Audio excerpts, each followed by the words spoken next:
So what I want us to do is to start becoming more conscious, start choosing things in a better way for ourselves, and start creating a life that's going to gear us to really take advantage of the opportunities that are going to show up for us in the years to come. This podcast is brought to you by The Integrated Human. We work up, down, inside out to plug yourself into your potential. If you want to see what we are up to and what's next, sign up to our newsletter or follow us on social media. If you like what we are doing, we really appreciate it if you can like our post on social media and YouTube and help us grow.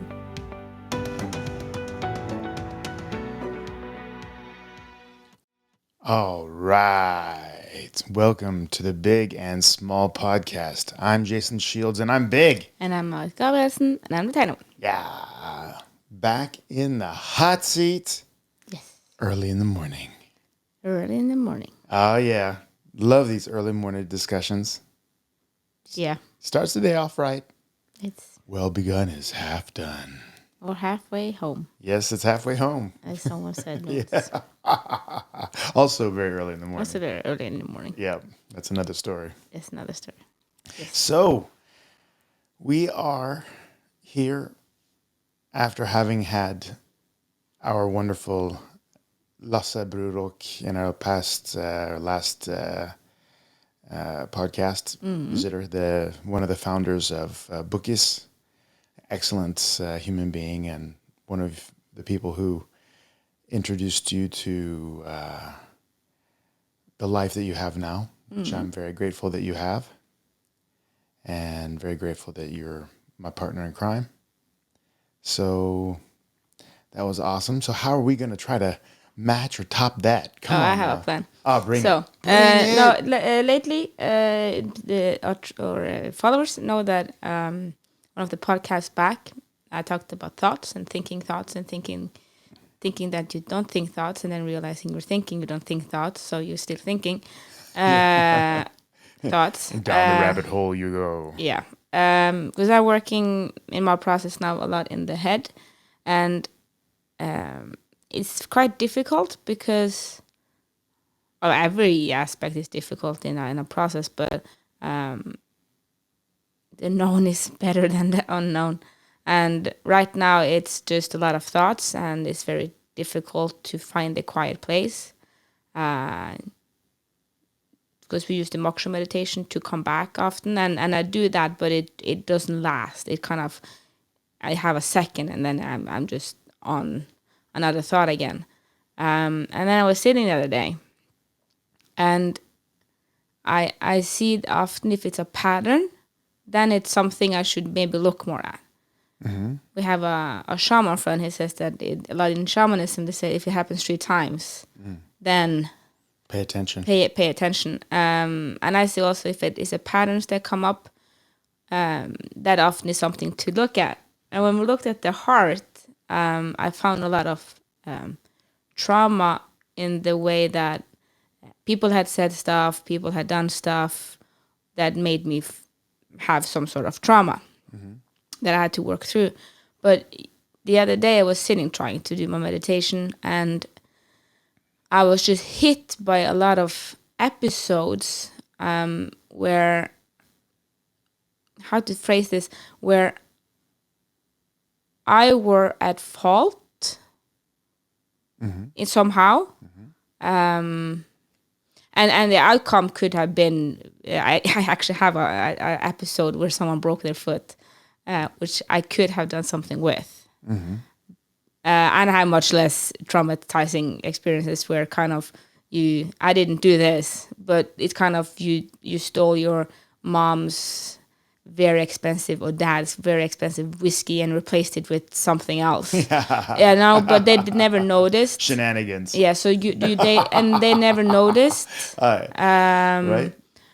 But you did something wrong. Yeah, but you could tell him, hey, by the way, Dad, you don't need to use all that money on the expensive stuff because you didn't notice the difference. Yeah, anyways. So that was, so I haven't done that. I think I had access if I wanted to the liquor cabinet, but and I didn't drink before I was 18 anyways. I know. But it's kind of an example of that kind of stuff. It hasn't necessarily, it's not a very bad thing, or except the one where someone broke their foot or ankle. But it's situation where when all the situation, the common thing was that I accept the situation in all of them.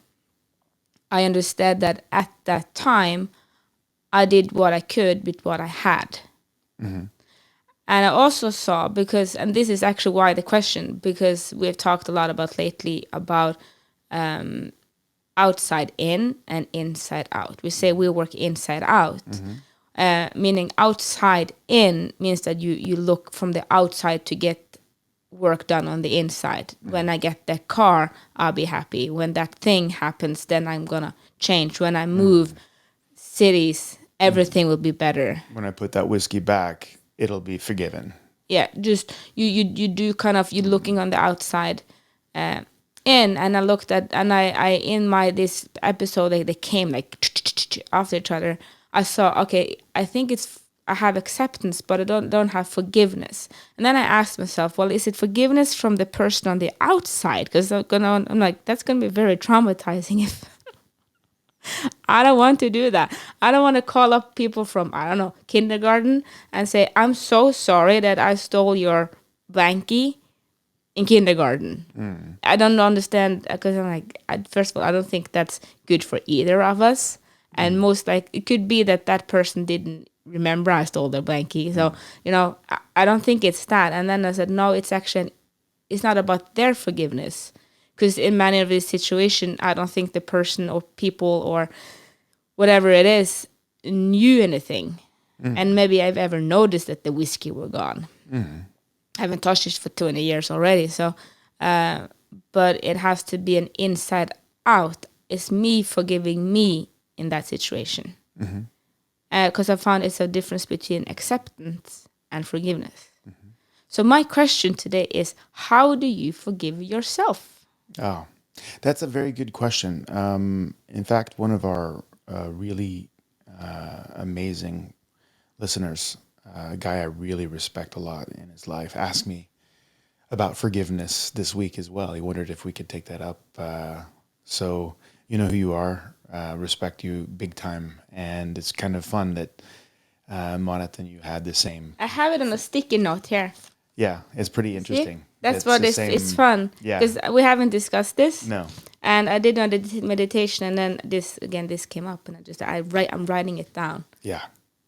And then you said, let's talk about forgiveness. I said, well, I have a post-it note that says it. So, yes. There you go. Well, there's a lot of aspects of what you're saying there that are very important. The first one is when it comes to the moksha meditation. Let's just start there, just as a thing. If you guys don't know what moksha meditation is, please attend one of our meditation events or look it up online.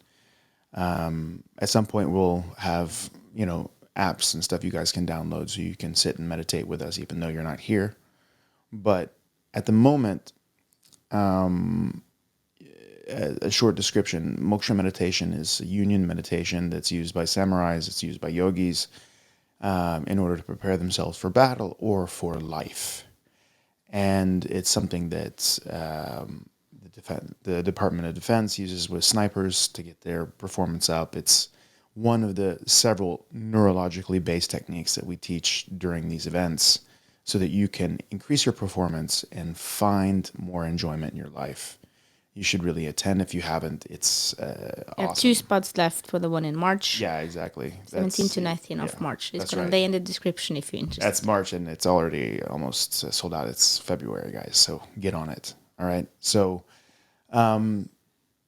the point is that when you are basically sitting and you're meditating and you have lots of thoughts, getting caught by a thought and following the chains of thoughts is often the big distraction. Meditation is coming back to that center, coming back to your technique, whatever it is, to find a little bit of peace. Now, meditation is not about finding a way to strangle your thoughts, because you will have thoughts. There's always a place in you that has thoughts. That's its job.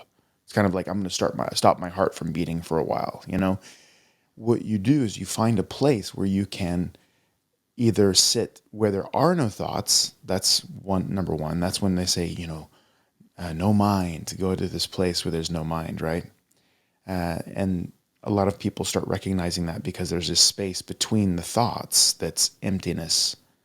And then sometimes the thoughts are coming so fast, it's very difficult to find that emptiness. You also can find a place where you're concentrating on your body or your breath, for example, where you can watch your thoughts, even though you're having the thoughts like busy bees or a hive of angry wasps or whatever it is, where you can watch your thoughts move and like clouds in the sky, that you are not your thought. They're like clouds in the sky and you see them coming and going, but you don't give them extra momentum or energy. You don't hook onto them or make the story or start remembering around them. You just let them come and go, come and go, come and go. And that's the way when you're in a busy time and you have just that moksha meditation to work with. Some people don't have, Marat has many techniques, she can use to kind of sword fight with whatever's coming up. But It's not a sword fight. yeah, but a lot of people, wrestling match, Yeah, a jiu-jitsu match, right? But a lot of people have that one moksha technique, which is very useful. The way they approach that is that they stay with the breath and they allow the thoughts, of course, and don't engage. It's kind of like, the thoughts are sticky. As soon as you start working with them, they get sticky and suddenly you're caught up in this big story. Yeah, but it's kind of, you sit in a cafe and then you can just watch people walk Yeah, past. You don't that's have to engage with all the. You don't you don't have to say hello to everybody walking past you. Yeah, like you can I do. just, Yeah, you can just sit there and just let them pass. That's it. Without looking and judging and Exactly. thinking what she's wearing and why did she pick that, or like, ooh, and oh my god, and oh, I know that person. You don't have to just let them pass. Exactly. That's exactly right. That's how moksha meditation in that situation, the state works. And that's actually one of my favorite things, is sit at a cafe and just watch the people. Just allow them to go by and just watch. It's very interesting. So that awareness, that watching is a good meditation. Now, the difference between acceptance and forgiveness is two different things. A lot of people experience in their life, and when I say a lot, I mean everybody experiences, that they don't want to accept the way things are. Meaning, I would really, when I'm falling, I would love that gravity didn't work at that moment so that I could land lightly. It's kind of like they deny, push away, they ignore, they escape. They're not basically sitting in the situation, not accepting the situation for what it really is. They use a lot of energy to try to make it something that it wasn't. And as kids, you lie or you escape or you run away or you hide your face. There's a lot of techniques that psychologically come from our childhood that allow us to maybe ease the momentary discomfort, the pain in the moment. But it also disassociates us. It takes away our connection to the moment. So the first thing is surviving a situation. Second one is tolerating it. The third one is accepting the fact that it happened, that it was what it was, seeing it for what it was, and being able to stand in it without trying to modify it in any way. And then it's about forgiving it. And forgiving it really has to do with a level of integration. And we call ourselves the what? A lot of things. But the integrated human, right? Yeah, that was what we're referring to now. Yeah, integrated human. Yeah, the integrated human. The company is called Integrated Human. Yes. I'm working towards becoming an integrated human. Yes, you are. And killing it. Killing it.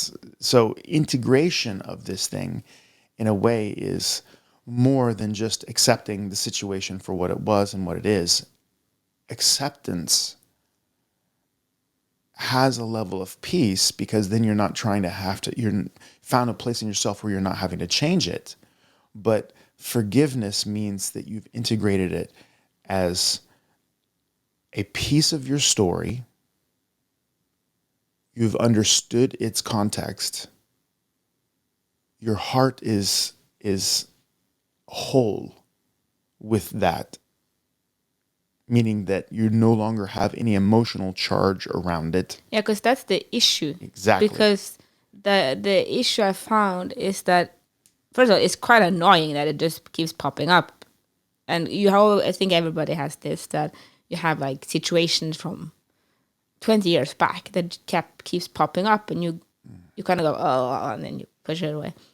But the issue is that when it holds emotional energy, it also holds energy, which also then has power. So you're not as powerful as you could be because you don't have all your energy because something is stuck somewhere else. Exactly. That's it. You don't have all of you in this present moment because, part of you subconsciously, emotionally is stuck in that time when you're 5 years old, or that time he did this and the time you did that and time she did this. And, you're not basically integrated. You haven't pulled those pieces, that emotional attention, that emotional energy, and collected that in the moment because you're spread out, right? So it has a part of your story. You understand the context, and it's about being at peace with it and being not putting any emotional charge on it anymore. You can tell me about the time the guy stole, enough money from me to buy a house. I no longer have any emotional charge around that thing. It's just a thing that happened that's a little spectacular because it's a great example now. Yeah, I see that, but I find the situation where I have to forgive others Yeah, easier than the ones where I have to forgive myself. absolutely. That's it. Because it's easier to see others. Yeah, That's because what it is. when you said this a while back, when we started working about, yeah, but if you were them, you would do the same thing, and I didn't understand that at all until I one day did. I'm like, oh, of course, because I Yeah. would be them. Like you would be them. Oh, it's so, but to really feel that, understand that, yeah. so then it was just kind of easy to. I then started to be really careful with who I forgave people. Yeah. I didn't go up to them again. There's nothing to do with them, but I didn't have any resentment with me anymore. Yeah. But it also made me careful about who I invited into my life. That's correct. Because Yeah, that's something I can do. Like we say, I love you from a distance. Love everybody, but I don't some have people to- from a distance. I don't Yeah. have to have you be one of the people that have the power to affect my life. Yeah. That's it. And So with the which guy- which is really nice with the forgiveness and forgiving others, because then they don't have energy anymore that's mine. That's right. So That's that right. was a really powerful experience to have understand them, because I felt to forgive them, I had to understand where they came from. And like we say, everybody do the best they can in every situation Yes. Based on their context. based on the context. If you're high or low that day, if you had food and didn't, if your past trauma, like you can see their situation and understand why they did what they did. If it was good or bad or right or wrong, doesn't matter. Yeah. You can That's it. you can understand and accept why they did it, so you can forgive what they did to you, like stealing a bunch of money or Yeah. Yeah. Exactly. whatever it is. Yeah. But when it comes to yourself, I find it much more difficult. Yep. Okay. So then again, understanding first how this event works in your context, in your story. The other one is how you perceive the situation. Then it is about the emotional charge you have one way or the other. And the last step is how can you use this to improve your life? How is it that you can use this in order to make what you're doing now better? And AKA wisdom. Yeah. Right? So and then putting that into practical use, using it as a tool. Because that's the full integration cycle. That when you go up, down, and inside out, that means that you basically have taken all of that, and anything you're holding on to, you haven't gone through all of those steps. So the question is, how do I use somebody stealing money from me like that? Well, first of all, I could blame and shame that person, but I could also look at myself and say, maybe I didn't look at my money enough. How was it that he was able to do that to me? That's a good question. Maybe I should have been more attentive. Maybe it was me that created the temptation for that guy. Very interesting, right? So understanding sides of a story is very important in being able to transform that into wisdom. So why is it easier to forgive ourselves or forgive other people than ourselves, is because we can easily put them in context because we can see their situation a little better often. Sometimes, a guy does something horrible to you at an airport and you never see him again, right? But also understanding that there are random things in the world, and people, maybe we see the worst part of that person in that moment, and we all accept that. Sometimes we are that person, unfortunately, because that's the worst moment, the worst conflagration of situations, and then we act in a certain way. But there are different techniques for looking at this, that I'd love to share with you and get your opinion on. First of all, if we're going to start at the top, there are different techniques of looking at working with these things. The first one is what I call the Time Lord technique.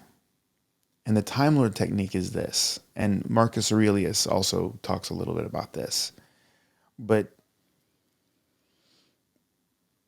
what time is it right now? It's now. Can you change anything in your past? No. You can't. Can you tell me what's going to happen in 3 hours? Nope. You Well, don't I know who you have here, but Yeah, I don't yeah. know what's going to happen. We don't know what's going to happen. We have a plan maybe, but the only thing we ever have is now. And then now, and then now, yes. And we have a direction in our mind of where we go, and we have a story behind us. But we are actually, in this moment, a product. We are a product of our past, meaning that every element that has been in our environment and around us has already created this moment.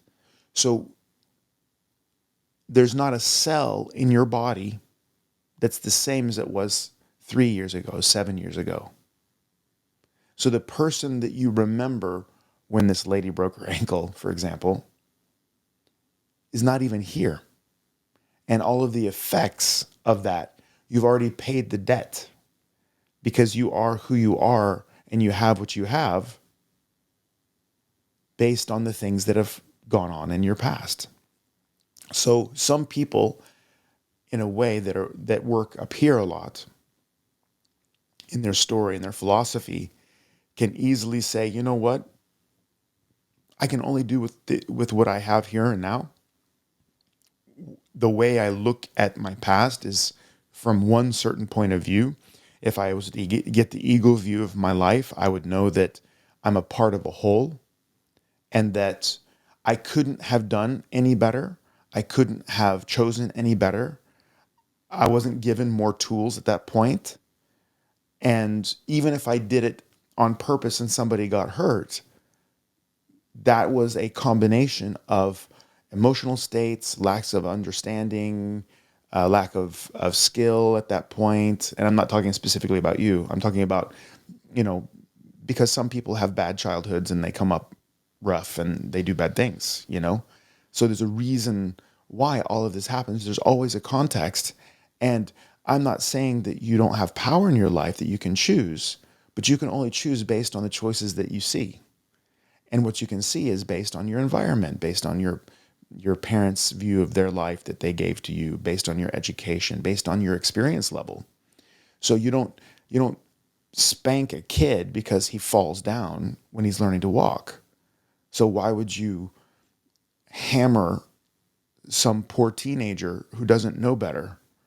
My mom always spoke in a very light voice to give me information the first time.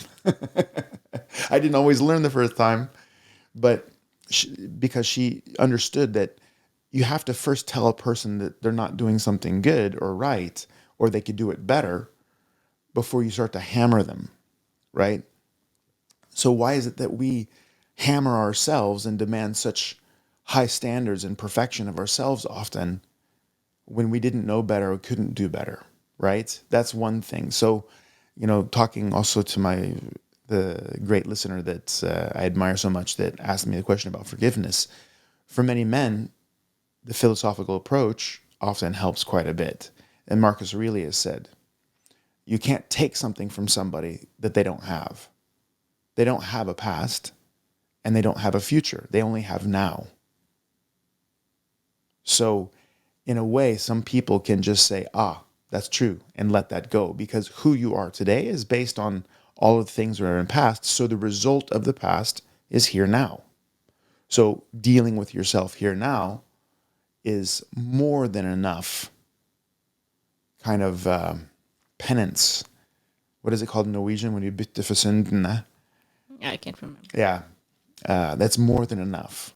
That's the Time Lord technique, right? So a lot of people can meditate on that, like Marcus Aurelius did, Caesar of Rome, one of the greatest Caesars, and basically find that ease, that peace with what has gone on in the past.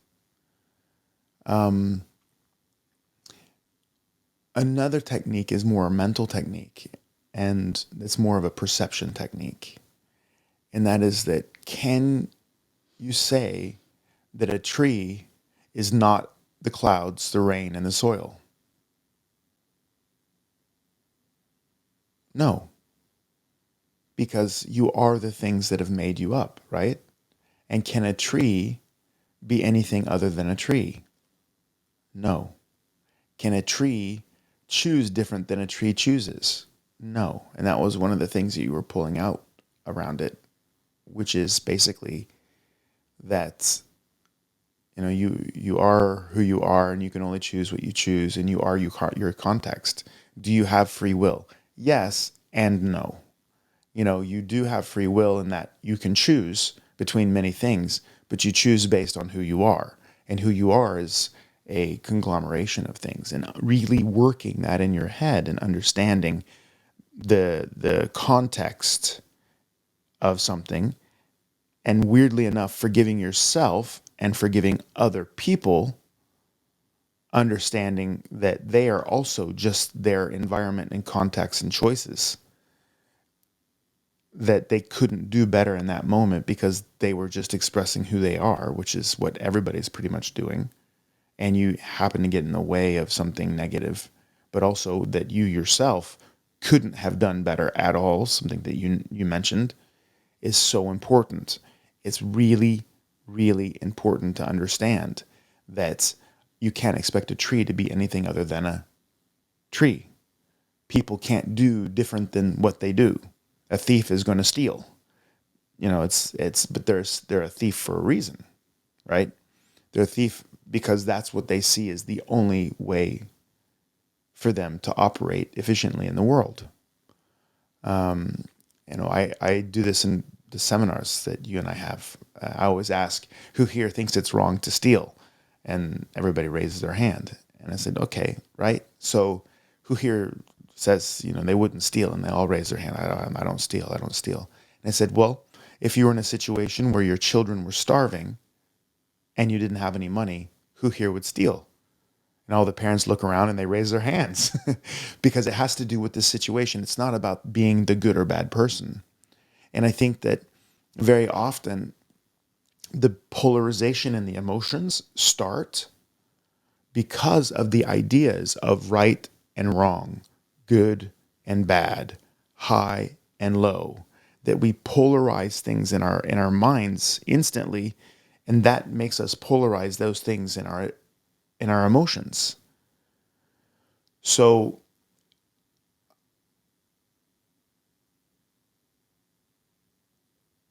I look at myself often and ask myself, am I a good or a bad person? Well, I want to be a good person.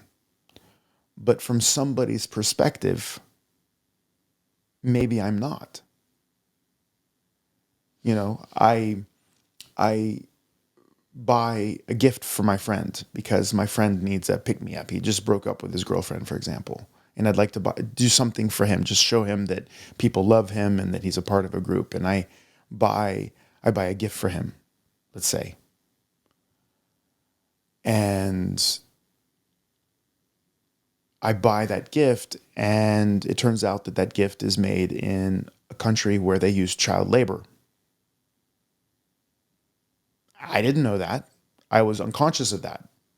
But maybe somebody outside the store who's basically protesting the fact that they're using children in sweatshops and making these items looks at me as a bad person because I am supporting slavery, modern slavery.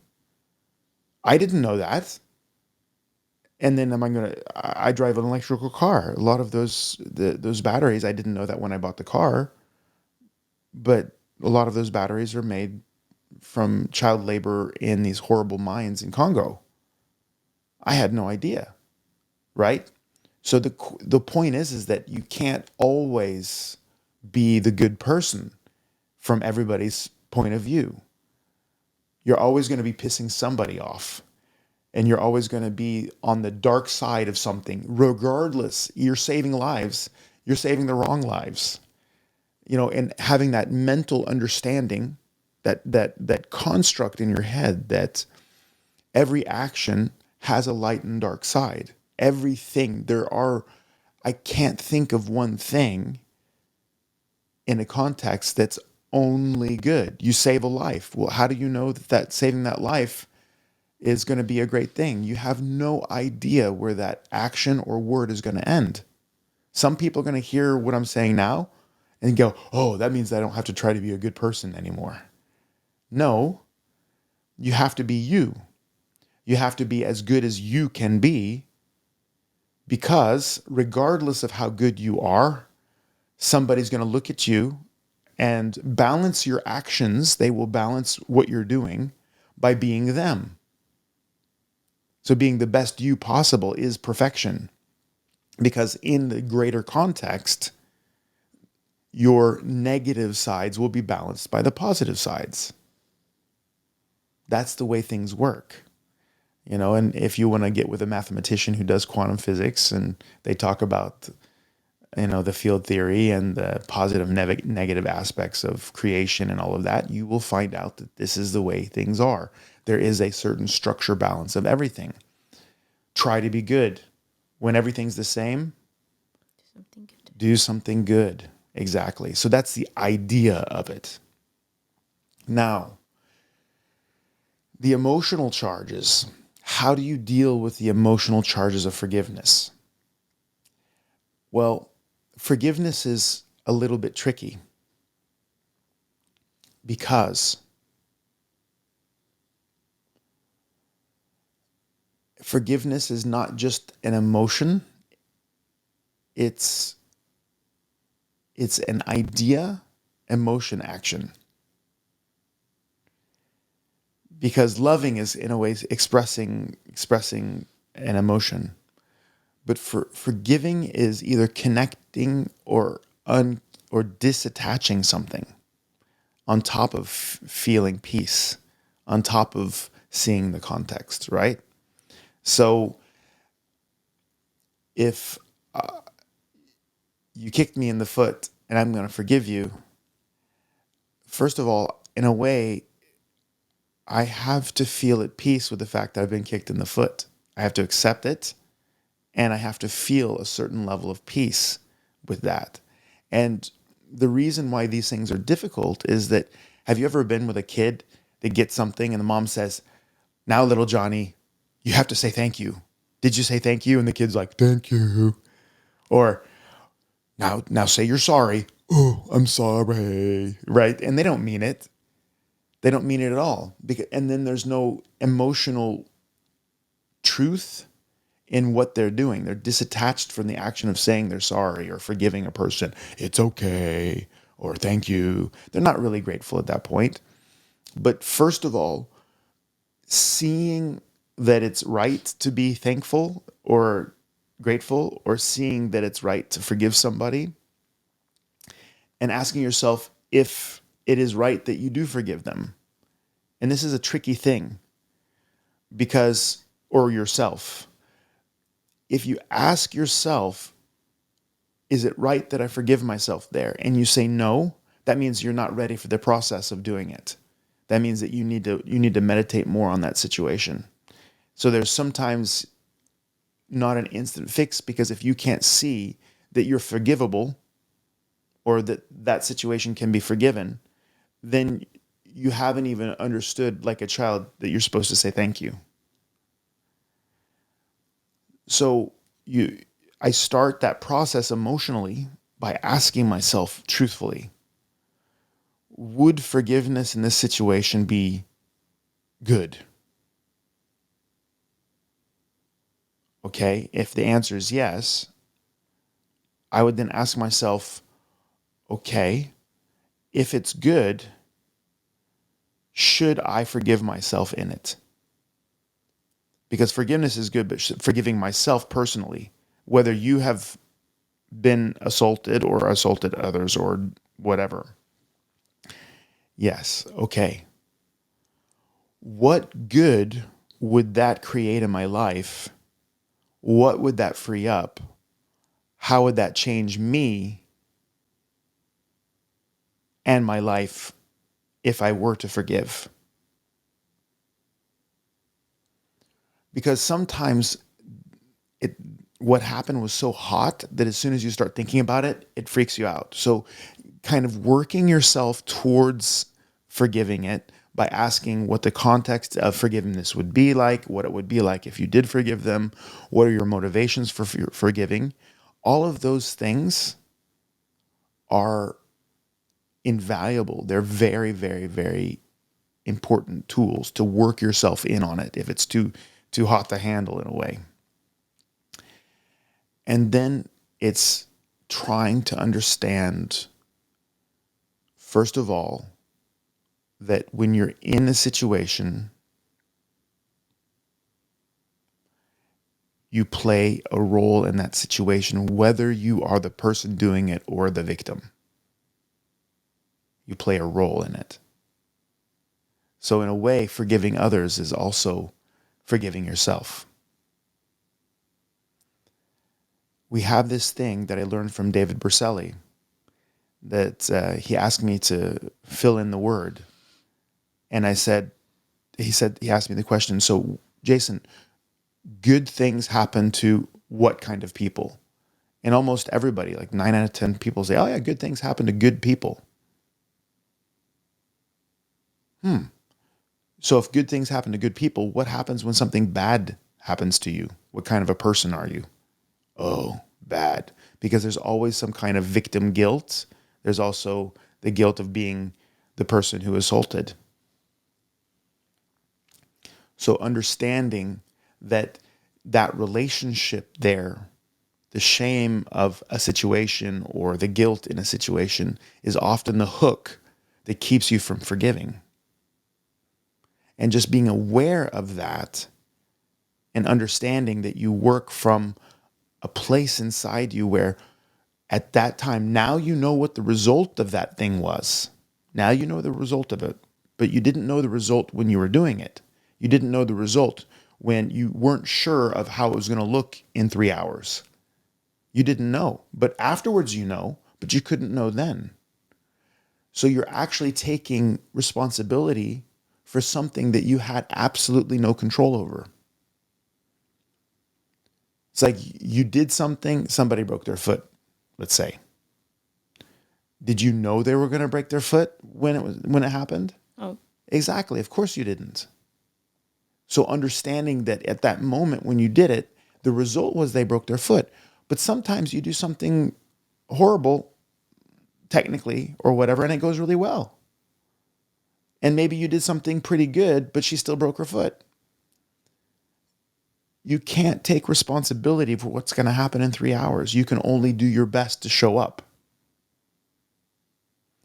And working yourself understanding wise into that is generally the only way that you can start taking out the hooks of guilt and shame. Understanding that there was no way that you could have prevented that. You know, she took that step that broke her foot. You didn't break her foot. You didn't take a hammer and smash her foot. no, I didn't. No, exactly. That's the whole point. And you showing up and doing the best you could and she showing up the best she could, it happened. It happened. You never know how far reaching or the effects of what you say and do today are going to have on the people and things of tomorrow. You can't predict that because we live in a wave of chaos and organization and order. Things are always happening and factors are always changing, and you can't always predict what's going to happen in 3 hours. You have an idea, And I believe I'm going to walk from this room and go out and treat patients, for example. And I look forward to doing that. And I'm going to enjoy that. Another day with my best friend in the seat. But I have absolutely no idea how, when we walk out the door, if we bump shoulders, if I'm going to trip and fall and hit my head and have to go to the hospital. I have no idea. I don't have the future yet. So releasing yourself from that now I should have known, I should have seen. No, you couldn't have. You were doing your best to show up as you right then and there. So how do you get rid of that emotional charge in that situation? How are you going to do it? Very often, I try to integrate that into the way I look at my life. I reevaluate myself. I self-reflect. The guy took the money from me. So because our friend that asked me to talk about forgiveness today, we didn't know if he's forgiving somebody else or himself. I don't know. What role did I play in the fact that that guy took that money from me? Am I going to spend the rest of my life being pissed off and feeling like I'm poor because I don't have that money? No.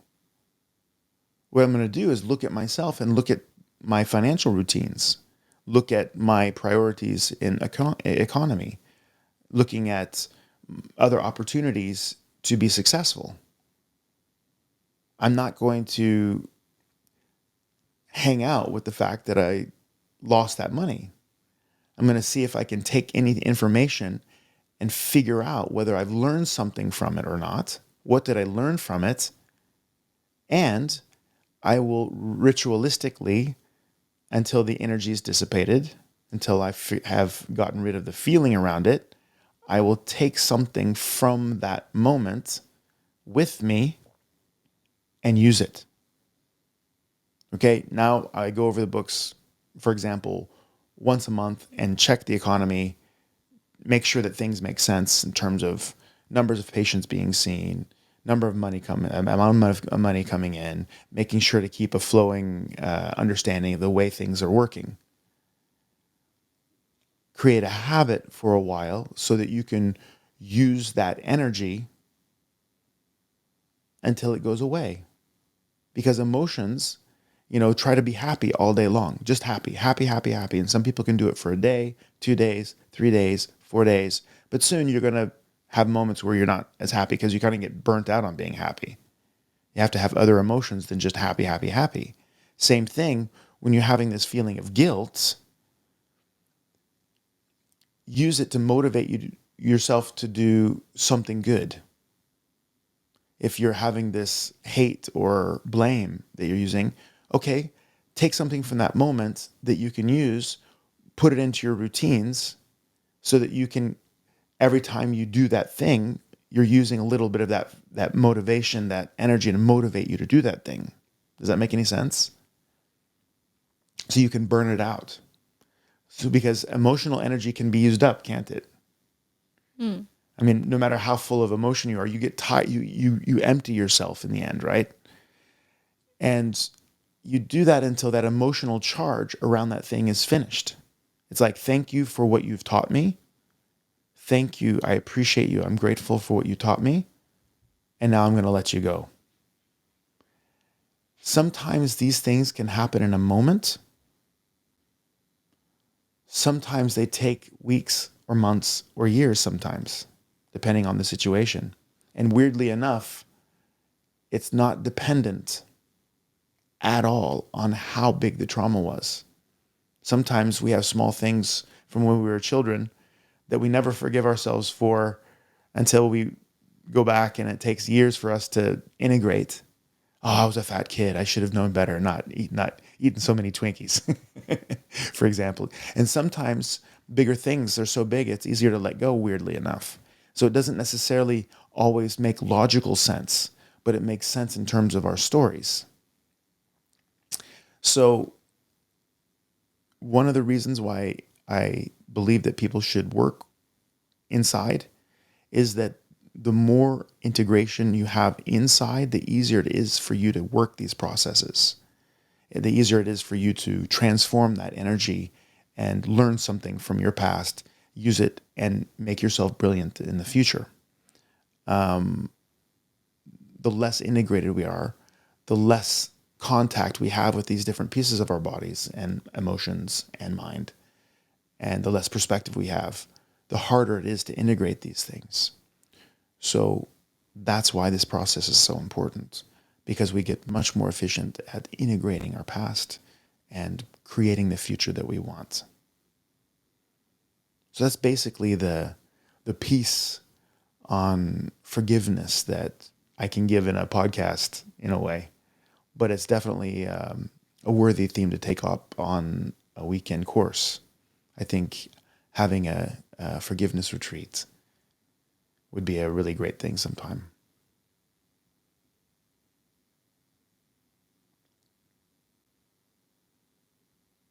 So,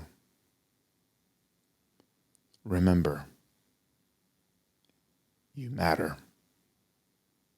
Unless you multiply yourself by the speed of light squared, then you're energy. But if you can't be energy, matter. Thank you for listening to our podcast. We hope you felt we added something to your day and hopefully your life. If you want to learn more, subscribe to our newsletter and find us at integrated-human.com. That is integrated-human.com. Integrated Human on YouTube and other social media platforms.